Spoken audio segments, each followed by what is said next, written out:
So the SEQUOIA study is a first-line study in CLL. So these are older patients who are not fit for FCR. And SEQUOIA really is a comparison between Bendamustine Rituximab versus Zanubrutinib as first-line treatment for CLL. That's arm A and arm B. There's also a third arm in SEQUOIA called the arm C, and these are patients who have 17p deletion at screening, where it's not ethical to randomize them to Bendamustine Rituximab.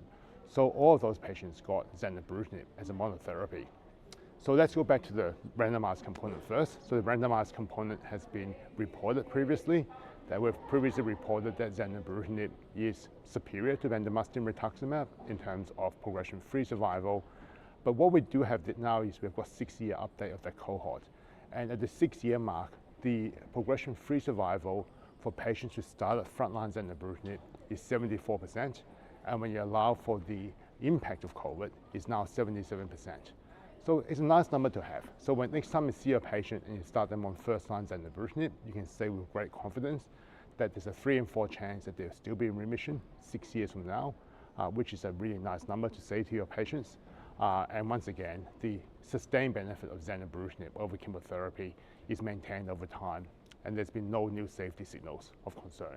Now going to arm C, which is the people who got Zanubrutinib monotherapy for 17p disease. So 17p disease, p53 mutant CLL is traditionally a very bad thing.